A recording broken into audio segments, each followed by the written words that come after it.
Urine etcetera, इन सब का आप देख सकते हैं that is the lowest percentage, which means जो डेथ रेशियो है that is because of people's own mistake जो वो कमिट करते हैं लाइफ में.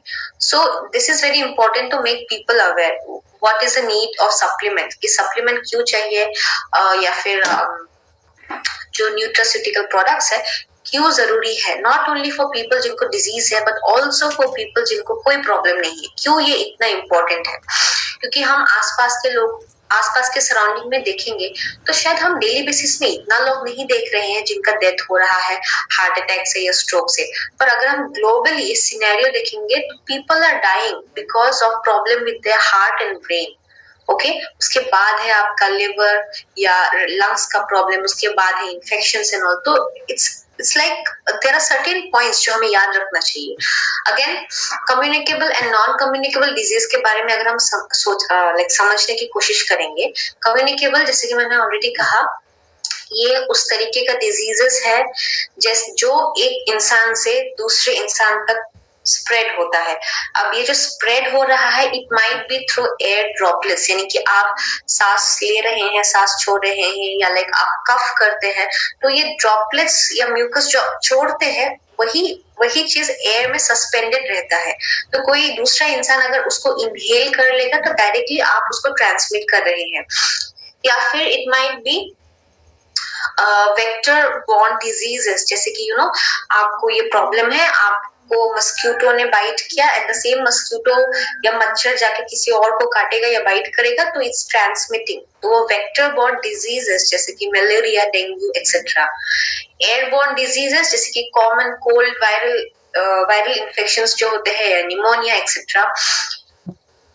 वाटर बॉर्न डिजीजेस जैसे कोलेरा हो सकता है, वाटर या खाने के थ्रू से टाइफाइड जैसा कंडीशन फैलता है, खाना या पानी या फूड आइटम्स के थ्रू से आपका लिवर में जो हेपेटाइटिस का कंडीशन है वो भी फैलता है. अगेन वी हैव ट्यूबरकुलोसिस जो एक बैक्टीरियल इन्फेक्शन है. तो ऐसे कितने सारे डिजीजेस है जो बैक्टीरिया, वायरस या फंगस जैसे माइक्रोब्स की वजह से एक इंसान से दूसरे इंसान तक स्प्रेड होता है. तो इसे हम बोलते हैं कम्युनिकेबल. इसके लिए भी आपका इम्यून सिस्टम को स्ट्रांग होना बहुत इंपॉर्टेंट है, बिकॉज कोई भी माइक्रोब्स आपके बॉडी के अंदर जा रहा है, it is attacking your system. तो आपका सिस्टम खुद ही कैपेबल होता है उससे फाइट करने में या लड़ने में. तो if your system is strong आपका बॉडी जल्दी रिकवर करेगा. If your system is weak आप उतना जल्दी रिकवर नहीं कर पाएंगे, आपका डेथ भी हो सकता है. सो नॉन कम्युनिकेबल डिजीजेस यानी कि जो एक इंसान से दूसरे इंसान तक डायरेक्टली कम्युनिकेट नहीं करता है, जैसे कि diabetes, pressure, fatty liver, kidney stone, gall bladder stone, stroke, paralysis etcetera. ये सारे डिजीजेस कम्युनिकेट नहीं करता है. सो कम्युनिकेबल डिजीजेस में person to person transmission possible है. इसीलिए किसी को भी आपके घर में अगर इन्फेक्शन हुआ है, जैसे कि उनको चिकन पॉक्स हुआ है या मिजल्स हुआ है या फिर उनको वायरल कफ, कोल्ड फीवर हुआ है, तो वी कीप देम सेपरेटली, क्योंकि पर्सन टू पर्सन ये बीमारी ट्रांसमिट हो सकता है. जैसे कि फंगल इन्फेक्शंस भी बहुत लोगों का देखा जाता है. फंगल इन्फेक्शन अगर है तो घर में अगर किसी को फंगल इन्फेक्शन है, सेम कपड़े, सेम टॉवेल या क्लोथ्स या com, socks, bedsheets, pillow cover use नहीं करना चाहिए बिकॉज इट विल स्प्रेड. सो किसी को अगर यूरिनरी ट्रैक इन्फेक्शन है तो घर में अगर किसी को यूरिनरी ट्रैक इन्फेक्शन है, आप अगर सेम बाथरूम यूज करेंगे तो इट माइट ट्रांसमिट इन्फेक्शन जिसको है उनसे आपको भी हो सकता है. सो ऐसे कुछ कंडीशंस, ऐसे इतने सारे डिजीजेस है जो डायरेक्टली एक इंसान से दूसरे पर्सन तक स्प्रेड होता है. अगर नॉन कम्युनिकेबल में ये person to person directly transmit भी नहीं होता है. सो यहाँ भी आप देख सकते हैं ये एक लिस्ट है, कुछ डिजीजेस है, कुछ ही डिजीजेस है मेंशन किया हुआ. नेम्स शायद आप लोगों ने सुना भी होगा.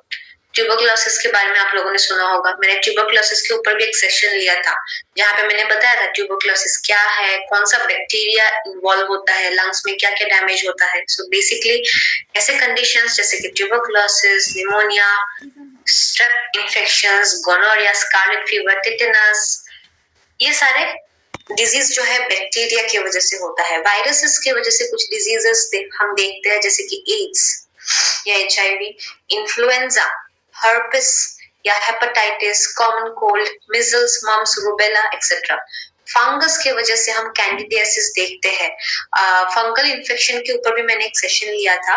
डिपेंडिंग अपॉन आपके बॉडी के कौन से पार्ट में आपका इन्फेक्शन हुआ है, उसका नाम अलग अलग होता है। लाइक पैरों में अगर होता है तो it is called tinea pedis या एथलीट्स फुट। पैरों के बीच में, प्राइवेट पार्ट्स में या रिप्रोडक्टिव ऑर्गन्स में अगर आपको है तो इट्स कॉल्ड टीनिया क्रूरिस, जिसे हम जॉकिच बोलते हैं। नेल्स में हो सकता है, स्कैल्प में हो सकता है, जिसे हम कॉमनली इसे हम रिंगवॉर्म बोलते हैं। तो ऐसे कुछ कंडीशंस है। प्रोटोजोआ की वजह से हो सकता है, एमीबियासिस हो सकता है, डायरिया, लूज मोशन जहाँ पे होता है, मलेरिया हो सकता है, जियार्डियासिस, ऐसे कितने सारे कंडीशन है। ये सारे बीमारियों के नाम है। एंड पैरासाइट्स की वजह से भी पेट में कीड़ा हो जाता है, वॉर्म रहता है बहुत सारे केसेस में। जैसे कि आप देख सकते हैं हुक वॉर्म या एलिफेंटियासिस। एलिफेंटियासिस का कंडीशन भी हम कभी कभार देखते हैं, जहाँ में आपका एक पैर या दोनों पैर में बहुत बड़ा स्वेलिंग आ जाता है। तो ऐसे कितने सारे कंडीशंस हैं जो बेसिकली माइक्रोब्स की वजह से हम देखते हैं।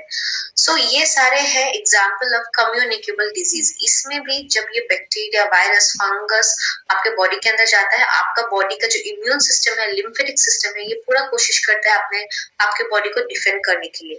Since there are so many infectious diseases जिसका चांस या प्रोबेबिलिटी है आपको होने का। So what we should do is we should keep our immune system strong. आपका immune system strong करना equally important है। So next, so आप देख सकते हैं in case of non communicable disease, जो root cause है, ऑफन वो रूट कॉज लोगों में इस यही होता है, अनहेल्दी ईटिंग हैबिट्स, बाहर का खाना ज्यादा खाना, जंक फूड, फास्ट फूड ज्यादा खाना, प्रिजर्वेटिव्स रहने वाले या कलरिंग एजेंट्स होने वाले जो खाना होता है, पैकेज फूड आइटम जो होता है वो ज्यादा लेना।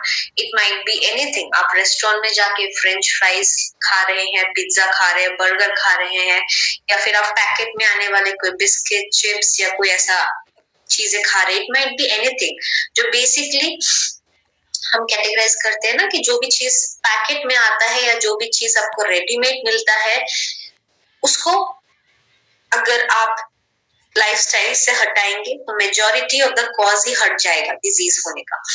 इसके अलावा excess alcohol consumption, tobacco usage, इन ये सारे फैक्टर्स की वजह से भी कैंसर, लंग्स में cancer, oral cancer, liver damage, alcoholic liver damage, जिसकी वजह से लिवर फेलियर होगा, फिर लिवर ट्रांसप्लांट करना पड़ेगा, या फिर लिवर कैंसर होने का भी चांसेस है।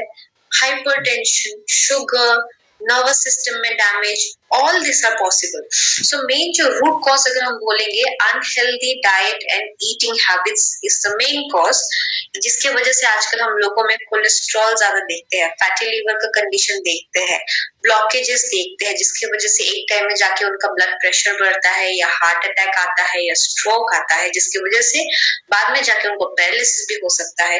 Again alcohol, tobacco usage and also physical inactivity. Physically अगर आप फिट नहीं है, फिजिकली अगर आपका कोई एक्टिविटी नहीं है, दैट इंक्रीजेस योर चांस, वजन बढ़ने का चांस ज्यादा होता है, ओबेसिटी का प्रॉब्लम देखा जाता है। उसके साथ cholesterol, fatty liver, sugar, pressure, heart disease, सबका चांसेस इंक्रीज हो जाता है। सो यहाँ पे आप देख सकते हैं एक ट्री है, एक पेड़ है, उसके नीचे जो रूट्स है, मतलब ये सारे डिजीजेस का, यानी कि डायबिटीज, लंग्स में डिजीज, लंग्स का बीमारी, हार्ट का बीमारी या कैंसर जैसे मेन मेजर डिजीजेस जिसकी वजह से ऑल ओवर द वर्ल्ड लोगों का डेथ हो रहा है, उसका रूट कॉज ही ये सब है।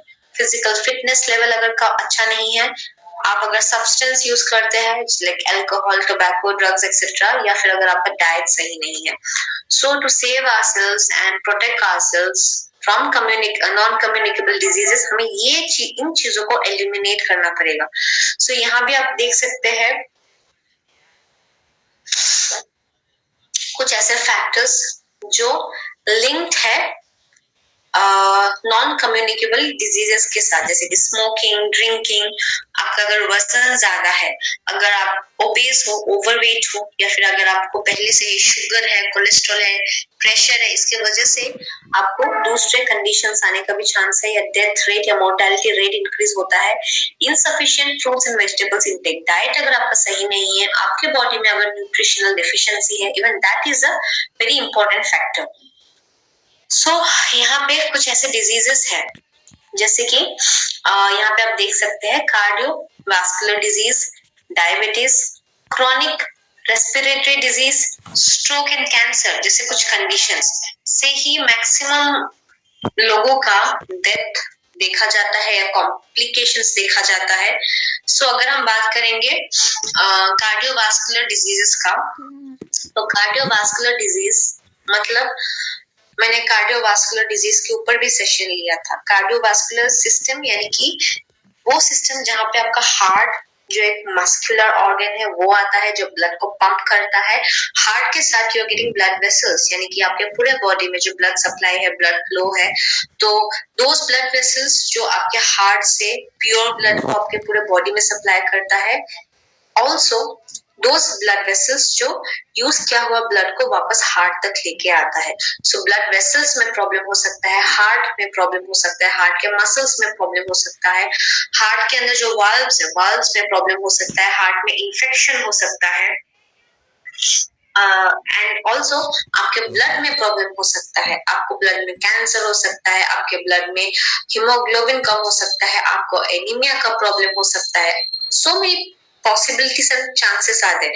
आपको हाइपरटेंशन हो सकता है। हाइपरटेंशन यानी कि आपका ब्लड प्रेशर जो नॉर्मल होना चाहिए, दैट इज बेसिकली 120/80, तो आपका अगर 120 से मान लीजिए 120 से अगर ऊपर है और 120 से अगर आपका 140 के अगर अंदर है, एंड नीचे वाला जो डायस्टोलिक प्रेशर है, तो वो अगर 80 से 90 के अंदर है, 80 है या 80 से 90 के अंदर है, तो दैट वी कॉल कि आप ऑलरेडी हाइपरटेंशन में, आप लाइक प्री हाइपरटेंसिव स्टेज, यानी कि आप एंटर कर रहे हो, आगे जाके आपको फुल्ली चांसेस है। उसके बाद अगर आपका प्रेशर अगर 140 से ऊपर होता है, नीचे वाला अगर 90 से ऊपर आता है, देन वी स्टार्ट क्लासिफाइंग, जैसे कि ग्रेड 1, ग्रेड 2 करके। तो ये सारे कुछ चैलेंजिंग कंडीशंस हम देखते हैं, जैसे कि जो हम बहुत ज्यादा आजकल हम यंगर जनरेशन में भी देख रहे हैं, जैसे कि हाई ब्लड प्रेशर,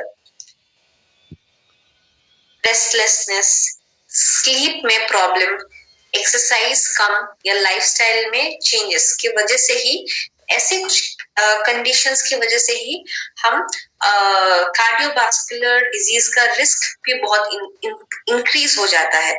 सो यहाँ में अगर आप देखेंगे कि issues of having a cardiac problem, यानी कि आपको अगर हार्ट या हार्ट से रिलेटेड कुछ इश्यूज है, तो आपको कुछ ऐसे कॉमन कंडीशंस आप देखेंगे, जैसे कि ब्रेथलेसनेस, आपको सांस लेने में दिक्कत होगा, आप सांस नहीं ले पाएंगे, आपको ऐसा लगेगा कि आप कुछ काम कर रहे हैं, सीरियल चल रहे हैं, या थोड़ा ज्यादा अगर आपने चला है तो आपको सांस लेने में तकलीफ होगा, आपको बहुत थकान, कमजोरी महसूस होगा। इसके अलावा अगर आप उस पर्टिकुलर कंडीशन के लिए मेडिसिन ले रहे हैं, आपको लाइफ लॉन्ग मेडिसिन लेना पड़ेगा। आप मेडिसिन से अपने आप को विड्रॉ नहीं कर पाएंगे, जिसकी वजह से आप मेडिसिन के ऊपर डिपेंडेंट हो जाएंगे। आप मेडिसिन के ऊपर डिपेंडेंट रहेंगे एंड दूसरे लोगों के ऊपर भी डिपेंडेंट रहेंगे सपोर्ट के लिए। ऑल्सो इसके वजह से आपको दूसरे क्लिनिकल कंडीशंस होने का बहुत ज्यादा चांस है, जैसे कि स्ट्रोक, हाइपरलिपिडेमिया, ये सारे एसोसिएटेड फैक्टर्स है, या ओबेसिटी। जिनको ये हुआ है उनमें भी आगे जाके और भी कंडीशन खराब होने का चांसेस है, या फिर जिनका कोलेस्ट्रॉल लेवल हाई है या जिनका वजन ज्यादा है, उनको भी आगे जाके बहुत हाई चांस है कि उनको जाके हार्ट या कार्डियोवास्कुलर सिस्टम से रिलेटेड कुछ प्रॉब्लम होगा, या स्ट्रोक जैसा कॉम्प्लिकेशन भी हो सकता है। सो उसके लिए जो लोग मेडिसिन लेते हैं, तो मेडिसिन का अगेन कॉम्प्लिकेशंस क्या होता है? मेडिसिन यानी कि आप डॉक्टर के पास जाते हैं, आप कुछ मेडिसिन आपको प्रेस्क्राइब किया जाता है, या फिर आप हॉस्पिटल में आप एडमिट हुए थे, उसके बाद से आप मेडिसिन कंटिन्यू कर रहे हैं। तो एक बात तो ये है कि लाइफ लॉन्ग मेडिसिन के ऊपर आप डिपेंडेंट हो जाते हैं। मेडिसिन अगर आपका